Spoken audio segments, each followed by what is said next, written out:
E vamos para mais um Relatos de Reddit.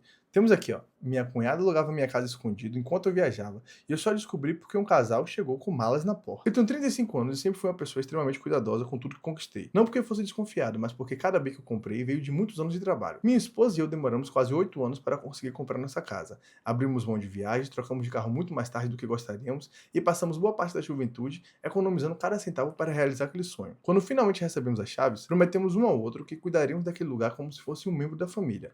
Era ali que pretendíamos criar nossos filhos, receber nossos amigos e envelhecer juntos. Nunca imaginei que o maior tormento da nossa tranquilidade não viria de um desconhecido, mas de alguém que almoçava na nossa mesa praticamente todos os domingos. A minha cunhada, Patrícia. Ela era a irmã mais velha da minha esposa. Sempre foi uma pessoa extremamente simpática quando havia alguém olhando. Fazia questão de parecer prestativa, engraçada e muito preocupada com a família. O problema era que bastava observar um pouco mais para poder perceber que quase tudo girava em torno do interesse dela. Se precisava de um favor, aparecia imediatamente. Se precisava de dinheiro, inventava uma emergência. E quando conseguia o que queria, desaparecia durante semanas. Minha esposa enxergava esses defeitos, mas dizia que era apenas um jeito da irmã dela. Minha sogra, como era de se esperar, defendia a Patrícia em qualquer situação. Segundo ela, a filha apenas passava por fases difíceis e precisava de apoio. Patrícia nunca conseguiu manter estabilidade em lugar nenhum. Mudava constantemente de emprego, iniciava pequenos negócios que fechavam poucos meses depois e vivia dizendo que ainda encontraria a grande oportunidade da vida dela. Curiosamente, apesar de sempre reclamar da falta de dinheiro, aparecia frequentemente com um celular novo, roupas caras e viagens de final de semana. Quando alguém perguntava como conseguia, respondia apenas que sabia fazer dinheiro de maneiras que outros não imaginavam. Na época, eu achava que era apenas mais uma das frases exageradas. Hoje percebo que, de certa forma,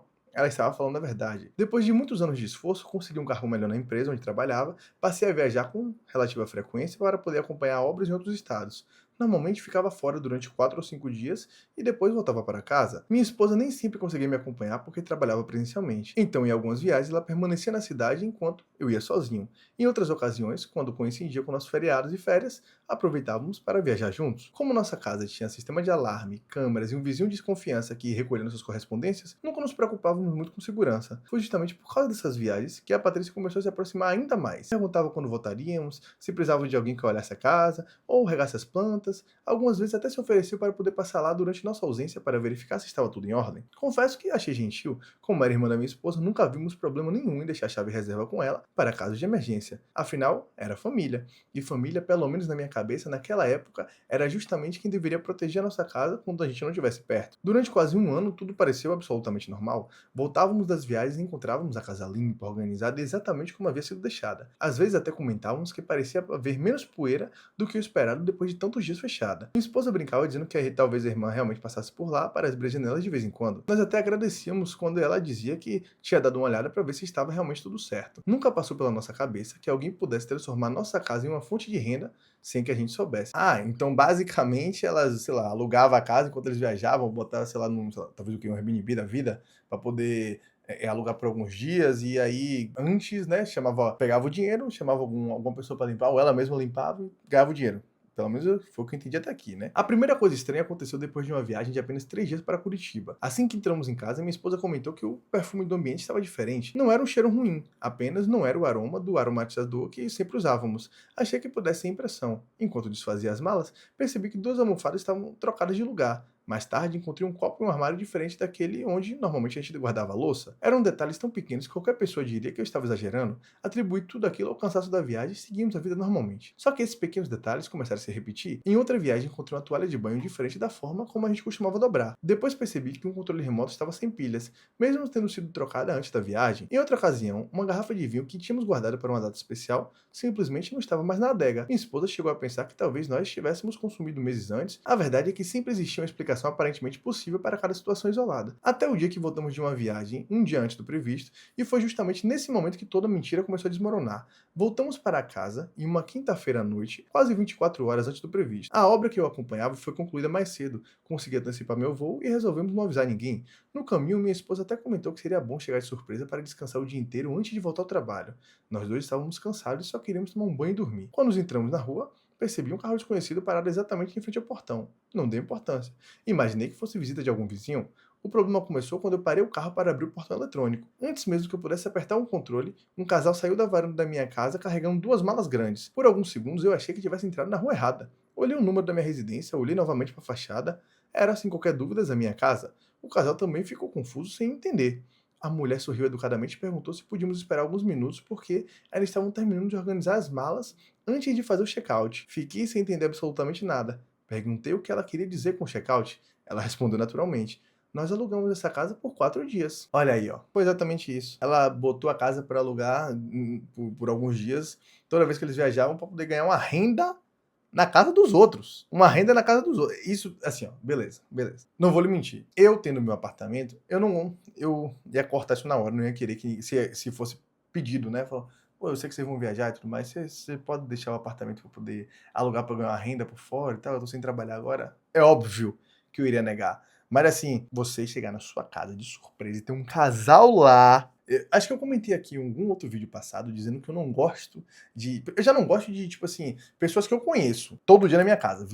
Tipo assim, eu gosto de tranquilidade, gosto de paz. Sei lá, ligar minha música e ficar com Luana numa boa, o meu cachorro aqui. Vez ou outra, vi alguém, né, amigo, parente, tudo, sem problema nenhum. Mas assim, todo dia ter alguém na minha casa, não gosto. Nunca gostei muito disso, não. Sempre fui o cara que. Primeiro, pra você ter uma ideia, eu vou contar uma coisa aqui pra vocês. Eu nunca dormi na casa de algum amigo. Pra vocês terem uma ideia. Eu gosto de ficar em casa. Eu gosto de ficar, tipo, tranquilo em casa, numa boa, sem agonia, sem problema. Aí vir alguém de fora alugar sua casa sem você saber, aí não, aí não, aí não. Ele diz assim, ó: naquele momento eu senti um frio que percorreu meu corpo inteiro. Minha esposa olhou para mim sem conseguir dizer uma palavra. Perguntei quem tinha alugado. A mulher pegou o celular imediatamente e mostrou a conversa. Era um aplicativo de mensagens. No perfil aparecia o nome da Patrícia, minha cunhada. Ela havia combinado tudo diretamente com eles, inclusive enviou a localização, instruções para entrar na casa e horário para devolver as chaves. Enquanto eu tentava entender o que estava acontecendo, o rapaz abriu a carteira e pediu desculpas caso existisse algum problema. Disse que tinham pago tudo antecipadamente por transferência bancária e que acreditavam estar alugando uma casa de temporada totalmente regular. Naquele instante eu percebi que eles também eram vítimas. Convidei os dois para entrarem novamente e expliquei que aquela casa era minha. A expressão de desespero deles foi imediata. Começaram a pedir desculpas repetidas vezes, mostraram todas as conversas, todos os comprovantes. As mensagens eram detalhadas. A Patrícia dizia que a casa era dela, mas que viajava muito por conta de trabalho, e por isso preferia alugá-la quando estava fora. Então, ela havia enviado fotografias de praticamente todos os cômodos, fotografias que só poderiam ter sido tiradas enquanto nós estávamos viajando. Minha esposa começou a chorar. Ela reconhecia cada ambiente, reconhecia cada objeto. Até nossas fotografias da família tinham sido retiradas da estante para que ninguém percebesse que aquela casa já tinha moradores. A mulher mostrou outro detalhe que me deixou ainda mais revoltado. Patrícia havia enviado uma lista enorme de orientações.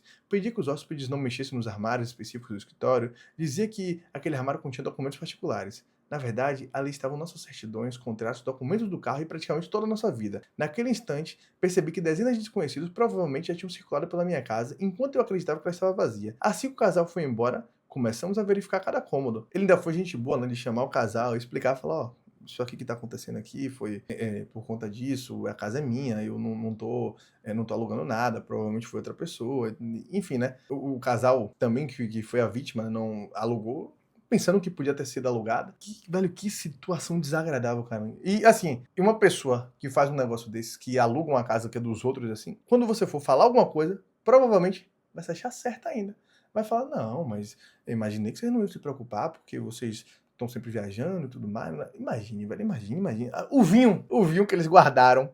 Alguém deve ter tomado, alguém aleatório deve ter tomado. Ele continua dizendo: foi impossível não perceber coisas que antes passavam despercebidas. Algumas taças estavam quebradas, uma cafeteira tinha pequenos riscos, toalhas haviam sido substituídas, alguns lençóis definitivamente não eram nossos, até um quadro da sala estava levemente torto. De repente, todos aqueles pequenos detalhes das viagens anteriores começaram a fazer sentido. A casa nunca parecia vazia. Ela recebia hóspedes enquanto nós trabalhávamos em outra cidade. Minha esposa ligou imediatamente para Patrícia. Ela demorou alguns segundos para atender. Quando ouviu nossa voz, ficou completamente em silêncio. Perguntei apenas uma coisa: há quanto tempo você faz isso? Ela tentou negar, disse que devia haver algum mal entendido, então eu contei que o casal tinha mostrado todas as conversas. Ela ficou alguns segundos sem responder. Depois soltou uma frase que eu jamais vou esquecer. Olha, eu ia contar pra vocês. Aquela resposta foi pior do que qualquer mentira. Perguntei quando exatamente ela pretendia contar. Depois de quantas pessoas dormirem na nossa cama, depois de quantos desconhecidos usarem nossa cozinha, depois de quanto dinheiro ela pretendia ainda ganhar. Foi então que ela resolveu dizer a verdade. Confessou que ela fazia aquilo havia quase 9 meses. 9 meses? Eu pensei que eles iam falar que, tipo assim, 3 ou 4 meses eles descobriram, mas 9 meses? Quando você encontra, tipo assim, uma toalha fora do lugar, um copo quebrado, alguma coisa assim nesse sentido, você fica meio que, né? Você pensa, será que é isso? O que pode ser? Será que a gente esqueceu que aconteceu isso? Enfim. Mas assim, quando em 9 meses, gente, já que ele viaja bastante, esse tipo de coisa se acumular, acontecer várias vezes, tem alguma coisa errada. E sabe o que eu já tinha feito? botado câmera na casa há muito tempo. Eu ia chegar e falar, amor, tem uma coisa errada aqui. Se eu não mexi, você não mexeu, das duas uma. Ou entraram na nossa casa, ou, tipo assim, tem algum fantasma aqui dentro. Então vamos descobrir o que é. Né? Então, se fosse fantasma, beleza, a gente deixa a casa pra eles e vai embora, né? Vende e cai fora, beleza. Aí é diferente, que uma coisa é você brigar com gente, outra coisa é você brigar com o espírito, não tem como. Né? Você fala, não, fica com a casa aí, irmão, que é nóis, tá? Mas assim, se for uma situação onde tá acontecendo frequentemente e você deixa pra lá, é loucura. Isso aqui é loucura, é loucura. Eu não consigo entender isso, não. 9 meses, eu achei que ele ia falar 2, 3, 4 meses, 5 meses, aconteceu ali no máximo. Mas 9, quase um ano? Não dá. Ele diz aqui, ó. Ela confessou que fazia aquilo havia quase 9 meses, sempre aproveitando viagens longas. Segundo ela, nunca imaginou que descobriríamos, porque deixava tudo limpo antes da nossa volta. E completou dizendo algo que me deixou completamente sem palavras. Você nem usava uma casa nesses dias. Na cabeça dela, como estávamos viajando, a casa estava parada. Então ela resolveu transformar em uma renda extra, sem pedir autorização, sem avisar, sem considerar que aquele lugar era justamente o maior patrimônio da nossa vida. Naquela noite praticamente não dormimos. Minha esposa repetiu o tempo inteiro que não conseguia acreditar que a própria irmã tinha feito aquilo. Eu também não. Mas o pior estava por vir. Enquanto verificávamos as câmeras de segurança para entender quantas vezes pessoas estranhas tinham entrado ali, descobrimos que a Patrícia nunca fez isso sozinha. Em praticamente todas as viagens ela chegava acompanhada do marido, Marcelo. Era ele quem abriu o portão, ajudava os hóspedes a descarregar as malas e mostrar o funcionamento da casa. Os dois caminhavam pelos cômodos como se fossem os proprietários. Em determinado momento, vimos o Marcelo explicando onde ficavam os interruptores, mostrando como funcionava a churrasqueira e até dizendo que o bairro era extremamente seguro. Eles conheciam cada canto da nossa casa porque passaram anos frequentando aquele lugar aos domingos. Agora usava essa intimidade para poder convencer desconhecido de que tudo lhes pertencia. Agora sim, deixa eu tirar uma dúvida. O cara, ele tinha câmera na casa. Por que ele não olhou logo? Porque ele não, já que ele tinha câmera, alguma coisa estava saindo do lugar, tinha alguma coisa estranha, por que não olhou logo na câmera para poder entender o que estava acontecendo de fato, o que estava ocorrendo? Porque não faz sentido para mim você ficar tipo, não, eu tenho câmera, mas a câmera é de enfeite. Não vou olhar porque é melhor evitar. Não faz sentido nenhum. Continuamos assistindo as gravações e percebemos algo ainda pior. Não tinha sido apenas 2 ou 3 locações. Ao longo dos últimos meses entraram ali casais, famílias inteiras e até um grupo de amigos que passou um feriado prolongado na nossa casa. Em uma das imagens vimos crianças correndo pela casa enquanto brincavam perto da televisão que eu havia comprado depois de meses economizando. Em outra gravação, um homem utilizava minha churrasqueira enquanto outras pessoas mergulhavam na pequena piscina que eu mesmo tinha construído nos finais de semana. Não era apenas uma invasão da nossa privacidade, era a sensação de que a nossa casa tinha sido deixada de ser nosso lar para se transformar em um negócio clandestino administrado pela própria família. Na manhã seguinte, resolvemos investigar um pouco mais. Minha esposa lembrou que a Patrícia costumava fotografar a casa sempre que havia um almoço em família. Dizia que gostava de decoração e que queria ideias para reformar o próprio apartamento. Nunca demos importância, bastou pesquisar rapidamente em plataformas de aluguel por temporada para encontrarmos um anúncio praticamente idêntico ao da nossa casa. As fotografias eram profissionais, mostravam todo o ambiente e escondiam cuidadosamente qualquer retrato da nossa família. O anúncio descrevia o imóvel como uma residência aconchegante, perfeita para quem buscava tranquilidade, e ainda destacava que os proprietários estariam viajando durante a hospedagem, garantindo total privacidade aos hóspedes. O detalhe que mais me revoltou foi a quantidade de avaliações positivas. Existiam comentários de pessoas agradecendo pela hospitalidade, outros elogiavam a limpeza da casa, alguns diziam que voltariam nas próximas férias. Imagine você descobrir que tem pessoas na sua casa e aí do nada você vê um dos relatos dizendo assim: não, próximas férias que eu tirar, eu tô por aí, tá? Me aguarde. Que beleza, gente, que beleza. Somando apenas as reservas visíveis, percebemos que a Patrícia havia faturado a quantia muito superior ao que imaginava. Enquanto nós trabalhávamos e economizávamos para terminar de pagar o financiamento da casa, ela transformava nosso patrimônio em uma fonte de renda exclusiva. Nenhum centavo daquele dinheiro havia sido usado para a manutenção do imóvel ou para pagar qualquer despesa. Tudo entrava diretamente na conta dela. Naquela mesma tarde, chamamos a Patrícia e o Marcelo para conversar. Não queríamos gritar nem fazer nenhum escândalo na frente da família. Achamos que ainda existia alguma chance de entender o que tinha levado os dois a fazer aquilo. Assim que eles chegaram, colocamos sobre a mesa várias impressões das conversas com os hóspedes, capturas do anúncio e algumas imagens das câmeras de segurança. Pela primeira vez desde que os conhecia, vi os dois completamente sem argumentos. O Marcelo foi o primeiro a falar. Disse que a ideia tinha surgido porque um colega comentou sobre o dinheiro que conseguia ganhar alugando imóveis em feriados. Patrícia então lembrou que nós viajávamos com frequência e começou a dizer que seria um desperdício deixar uma casa tão bonita, vazia e fechada durante vários dias assim. Segundo eles, a intenção era ganhar algum dinheiro esse e depois nos contar, devolvendo uma parte quando tudo desse certo. Era uma explicação tão absurda que eles nem pareciam acreditar no que estavam dizendo. Perguntei uma coisa: em que momento vocês imaginaram que poderiam decidir o que fazer com a minha casa?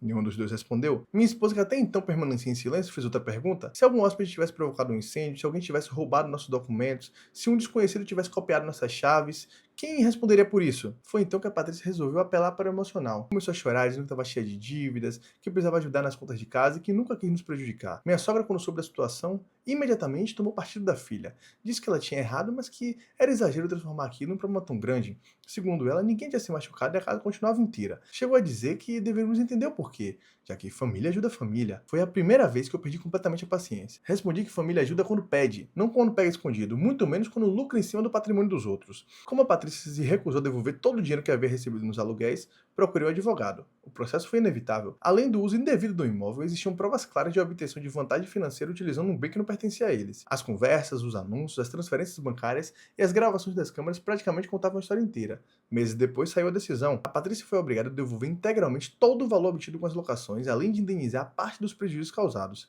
Também precisou responder pelas despesas que tivemos para substituir fechaduras, reforçar o sistema de segurança e trocar diversos objetos danificados durante as hospedagens. Como ela não possuía dinheiro suficiente para quitar tudo imediatamente, acabou vendendo o próprio carro para pagar parte da condenação. Rapaz, isso daqui eu ainda acho pouco. Era pra, sei lá, ter que vender o carro, parte da casa e tudo mais. Eu não sei quanto é que, até agora aqui não falou quanto foi que recebeu de indenização, e nem sei se vai falar, mas eu acho pouco.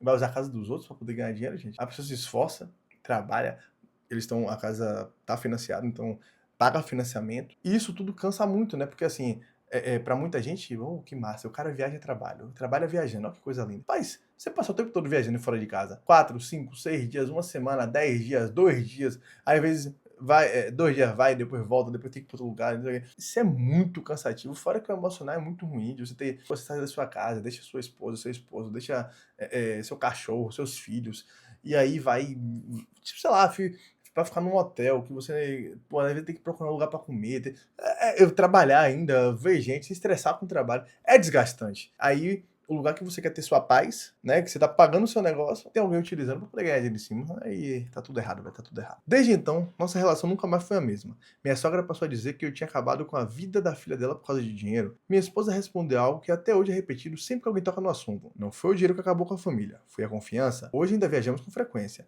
mas nunca mais deixamos uma chave reserva com ninguém. Instalei novas fechaduras eletrônicas, aumentei o sistema de monitoramento e aprendi que confiança não pode existir porque apenas alguém compartilha o mesmo sobrenome. Às vezes ainda penso no casal que encontramos com malas na porta daquele dia. Se a nossa viagem não tivesse terminado mais cedo, provavelmente nunca descobriríamos o que estava acontecendo. Patrícia continuaria alugando nossa casa enquanto nós acreditávamos que ela apenas regava as plantas. E quero terminar perguntando a vocês, se descobrisse que um parente transformou sua casa em um aluguel de temporada escondido, vocês conseguiriam resolver tudo apenas conversando ou fariam o mesmo que eu fiz, levando a situação para a justiça, mesmo sabendo que dividiria a família para sempre?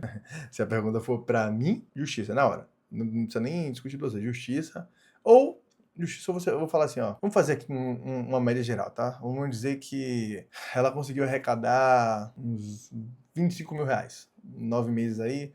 Vamos dizer que, né, várias temporadas eles viajavam bastante. 25 mil reais. Desses 25 mil reais, bota aí mais, sei lá, 10, 12 de danos morais e eventuais coisas que foram quebradas, né? Ou seja, 37 mil, mais ou menos. Rapaz, eu faria um trato. Falei assim, ó, temos eu e você aqui. Você me deve. Show? Você tem duas opções. Ou ver mais ou menos a estimativa do processo e vamos dizer que ficou em 37 mil. Eu falo assim, ó, vou fazer pra você uma promoção. Pra você é 35, 2 mil a menos. Eu quero o pagamento à vista. Ah, mas eu não tenho esse dinheiro. Vender seu carro. Ah, mas não sei o que, não sei o que. Pronto, vou fazer o seguinte, eu divido pra você 3 vezes, certo? Você paga de 3 vezes, tá tudo certo. O assunto vai morrer aqui. Não quero mais vocês na minha casa. Fato. Mas, só pra não ter o desgaste de entrar com o processo, falaria isso. Ah, mas eu não vou fazer isso aqui. Tem certeza. Se você encher minha paciência no processo, eu vou pedir muito mais. Então, assim, eu falaria isso. Eu não... Até hoje, pelo menos, só existem algumas pessoas em específico que a gente deve levar em consideração, ou seja, pessoas que, sei lá, já ajudaram a gente em algum momento passado e a gente tenta relevar por conta dessa situação. Então, por exemplo, a pessoa às vezes, você não tinha onde morar, a pessoa te ajudou. Aí a pessoa vai lá e faz uma dessa com você, você vai pensar, né? Tipo, pessoal, vamos fazer o seguinte, vamos deixar esse assunto pra lá, mas eu não quero mais essa proximidade tão grande assim, vamos deixar esses assuntos assim, essa parte meio, né, de lado, não quero mais você usando minha casa, não me devolva as chaves, e faria mais ou menos isso daí. Mas de resto, tirando esse tipo de situação com esse tipo de pessoa, cobrava tudo, 100% e com juros ainda. Com juros, eu sou chato, eu sou chato. Olha, me conta aqui embaixo o que você faria. Me diz aqui se você aceitaria numa boa, se você não ligaria, que tem gente que também não ligaria. deixaria pra lá, só me reclamaria porque não foi avisado antes, mas tem gente que não ligaria. Me conta aqui embaixo se você ligaria, se você brigaria, o que você faria, se entraria com o processo, se você deixaria pra lá ou só pediria pra, sei lá, restituir, deixaria a pessoa com valor e pediria pra restituir somente o que quebrou, ou você mesmo quitava tudo, deixava tudo, toda a situação sem problema pra não ter dor de cabeça com a família, que tem gente que não gosta de brigar também, tem pessoas assim. Então me conta aqui embaixo o que você faria. Se você gostou desse vídeo, então curte esse vídeo, se inscreve aqui no canal. Muito obrigado por assistir até aqui e valeu!